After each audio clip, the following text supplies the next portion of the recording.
Hey guys and girls, happy October once again. Bored Now back with you. Today I'm going to be talking about Smile 2 from 2024. Me and Rachel reviewed the original film when it came out a few years ago now, I guess, 2022. We were mixed on it. I think overall we thought it was a solid movie, but it definitely had its problems and we weren't so keen on the ending. So this is the follow-up film directed by Parker Finn. It stars Naomi Scott as a pop star, Sky Riley, who has just come out of a car accident. It happened a year ago, and she's finally ready to return to the spotlight and start performing again. She has all this history hanging over her. She was addicted to cocaine, and that's partly what led to the car crash. But she goes to see her drug dealer Lewis one day. He's played by Lucas Gage. He ends up killing himself in front of her, and it turns out he's been infected by the Smile curse, and that's what passes it on to her. Sky is managed by her mother Elizabeth, who seems very demanding and appears to only care about the bottom line of Sky making money, and she seems to be very much living off that. She also has a former close friend, Gemma, who she hasn't seen since the accident, and there's some tension there, but her mother Elizabeth encouraged her to get back in contact with her. The opening of the film is actually, we return to the Kyle Gallagher character who was in the first movie. I can only assume it's just to tie his stuff up from the first movie because it feels disconnected to the rest of the movie. So he goes after some Russian mobsters with stereotypical fake accents. He says, you killed my wife, you killed my daughter, I think it is, waving a gun at them.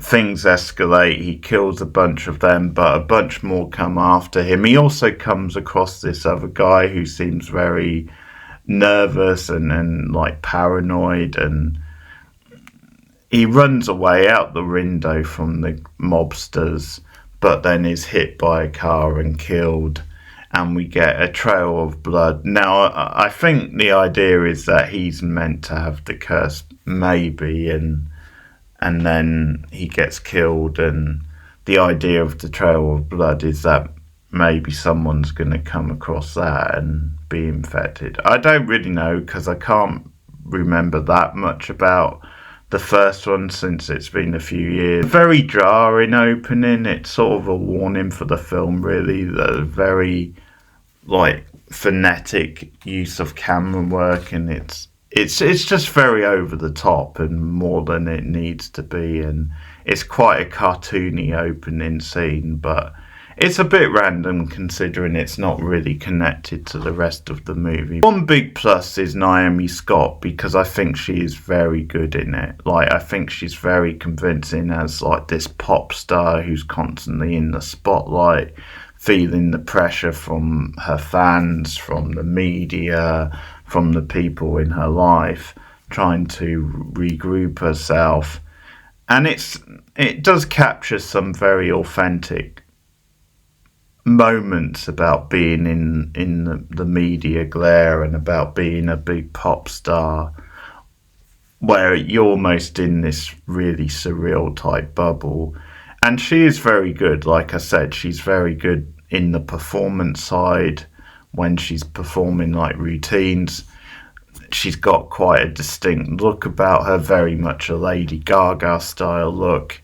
And her reactions are very good in some scenes. So she's definitely the strong point of the film, I think.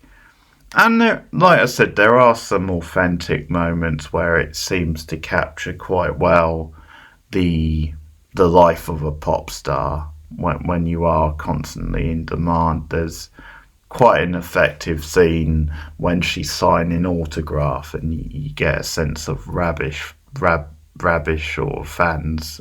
Again, that that scene is a little bit heightened, and it's there just to kind of tease the gimmick of the film. The drug dealer appears to her in the mirror behind her, and we first see the smile, and he reaches his arms around her throat. And a lot of the film is to do with how much of this stuff is in her head. And the more the movie goes on, the more it seems like this stuff is in Skye's head, or a lot of it is. Like, outside of, because she's having all this stuff that's being done to her by the demon, she has a lot of nightmares, but how much are the interactions with people in her life really happening? It's one of those. A nice segment, her first segment, which is on the Drew Barrymore show, and that's quite nicely done, and we get a good close-up shot of her talking into the camera about her experiences. So that's a good intro to the character. But that early promise doesn't really pan out, and I think there's a couple of problems. First of all, as a gimmick, this doesn't really work beyond the first film. Like, the first film was hit and miss anyway, but this definitely feels like one that doesn't need to be a franchise. Like, the gimmick just doesn't sustain itself over more than one film, really. And the problem is also the gimmick is very cheesy. I think that this idea of, like, a lot of freeze framing, smiling in a sadistic type way, but because it's a very CGI type smile, and you constantly have people approaching her smiling, and again, it's almost like a Joker type smile, which is fine for the Joker, but for this, when it's meant to be regular people, when it's meant to be a suspenseful horror movie, it just comes off as very campy, very cheesy and cartoony, and I don't really find it scary, and I think it has been overplayed now. The movie just doesn't do subtle. Like, instead of having really well put together slow burn scenes and really inventive, like, use of horror, just everything is over the top, everything is OTT. It's almost like they get a bit carried away with her being a pop star and put a lot of things behind that, where it's like, okay, we're going to have this very performative type rhythm to the story, to a lot of the set pieces. Like, there's a really silly scene where she's back in her apartment and people start appearing to her, smiling, and they pause, she runs, and they move after her in like a dance type thing. So there's stuff like that where I think they just get too carried away with, okay, she's a pop star, and trying to do these performative type scenes. And I think the other thing is it just gets really repetitive. Like, the story, it gets repetitive and predictable. You get a lot of, is there something in the dark? Like, is she imagining it, or is there something really there? And then you'll get someone either running out of the dark screaming, or suddenly she's awake and it turns out it was in her head. So the script as it goes on is just more and more predictable. Like, there's no real surprises. It gets silly. It's not particularly scary at any time. It's almost like, because it wants to be this big spectacular thing and make it about, hey, look how kind of wacky this supernatural gimmick is, then it doesn't really make it that suspenseful. Like, it doesn't make it unsettling or scary. And even the lead actress, who is good, I think after a while it's just like she's not really given enough to do. Like, she's paranoid, she's on edge. she thinks people are messing with her. Like at one point there's a dance performance, a rehearsal for the big tour, and she falls over and, well, she thinks she breaks her leg, but then it turns out she hasn't broken her leg. It's in her head, and she starts blaming people around her. She starts saying, "Hey, I know one of you dancers knocked me over." And the guy who's there, stage managing, says, "No, I don't think that's what happened." And then she runs away. She starts screaming. There's a lot of screaming in this movie. And it's just very OTT, but not really in a good way. So the scene with the drug dealer is also like that. The way he's acting is very cartoony, rather than it's like, okay, it's this coked up drug dealer.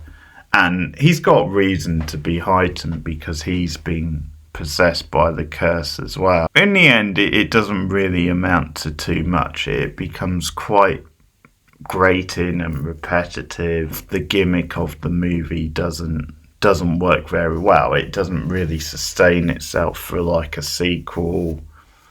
There's a couple of nice supporting performances. I think Rosemarie DeWitt is always a solid actress, and she does a good job as the mother, although the scene where they have this big blow up where Skye is back in the hospital and she's telling the mother, I can't perform tomorrow, I can't do the tour. When the mother tries to put her foot down and said, "No, you can't do this because we can get sued by the record label, and this is your last chance. If you don't make this tour, it all falls apart," and that's that.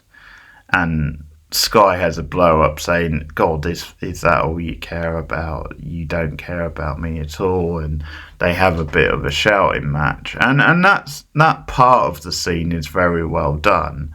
But then when we get into the mother appearing as something else in front of her, we once again get the really bad CGI, and it's all in your face, and it turns out the mother is dead. Like, it appears as though Skye has killed the mother, and she has to try and hide it as well. The film, just as it amps up the gimmick throughout, and as it amps up what's happening to Skye, it just gets sillier and sillier. It's like the hospital scene where she pulls a gun on like one of the security guards and tries to, does escape into the car. It's all this very frantic sort of direction, and a lot of like the camera jumping around, a lot of like screaming and shouting, and it's just that, as I said, there's no subtlety. Like, that scene's a good example where it just gets more and more silly. You knew it was meant to be like a bit more of a ham fest, or a bit more like of a dark comedy or something, then that would be one thing. I would probably still find it quite jarring because of the way it's done, but that would at least be something.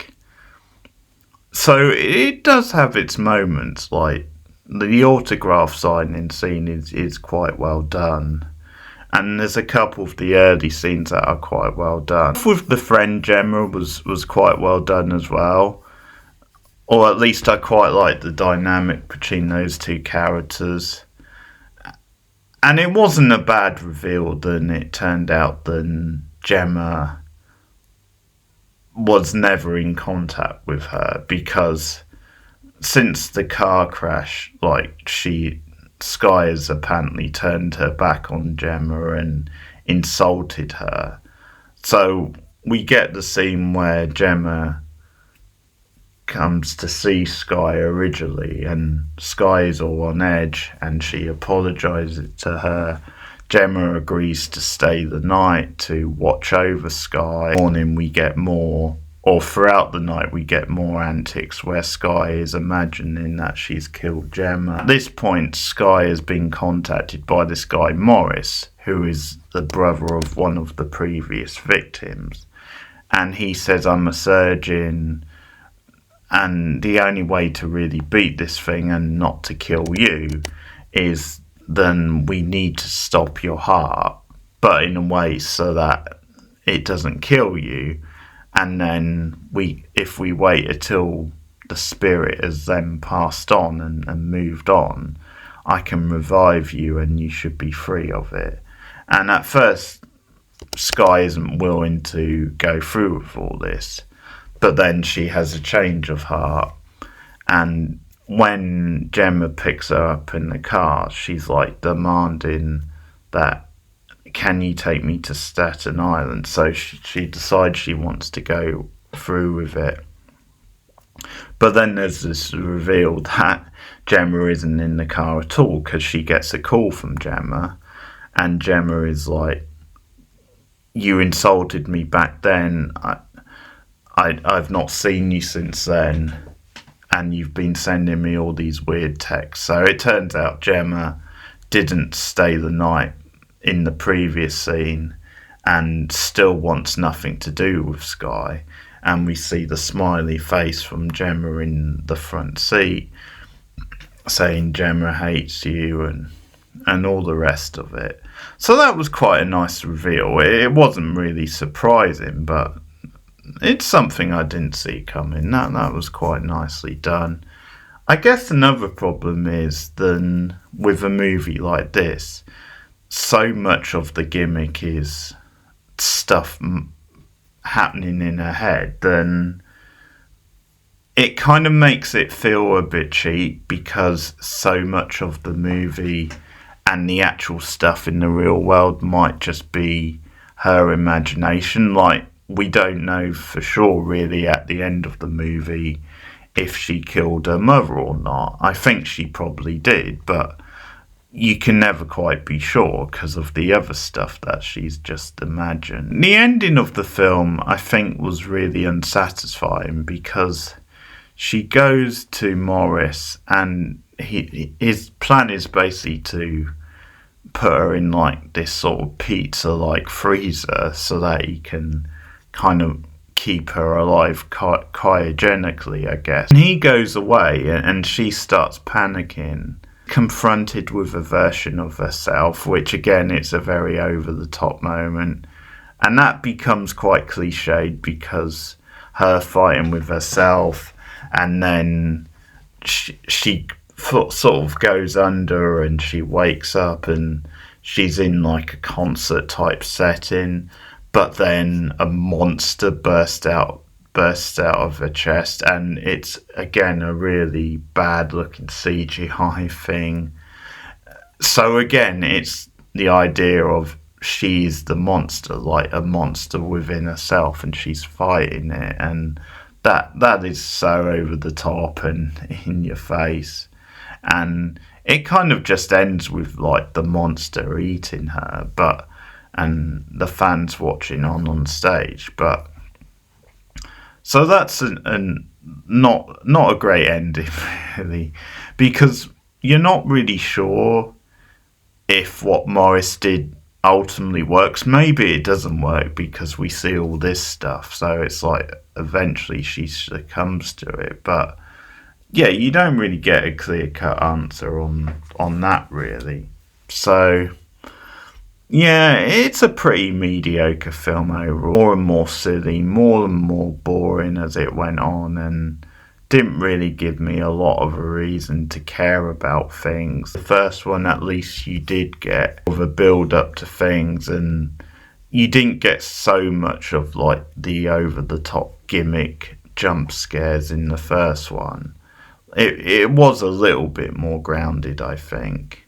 But this one, it just stands out how this doesn't need to be a franchise. The other black mark against it is that it's too long. It's over 2 hours, this movie, which is really too long for what it is. Because I remember the first film was about 100 minutes, something like that, and I think it dragged a bit at that. So this is even more over-egging it, I think. I'll give it 5.5.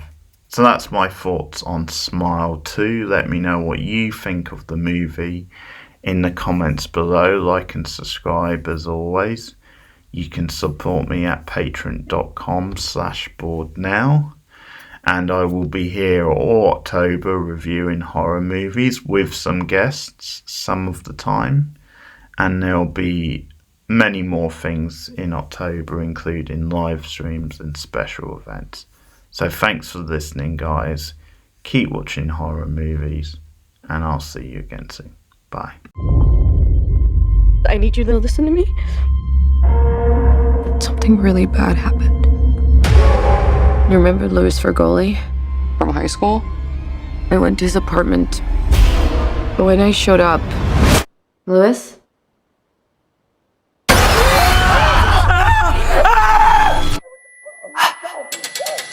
No!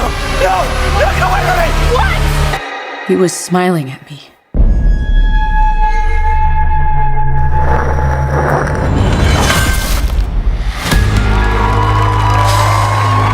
Ladies and gentlemen, Sky Riley. You are in the middle of a big world tour. You okay? I keep seeing this face everywhere. This thing is a parasite. You witnessed a death. Now it's latched onto you. 911, what's your emergency? I've traced the string of deaths to you. Nobody has survived longer than a week. Sky, pull it together and get back out there. No, I will not let this thing use me. How do we stop it? We need to kill you first. What?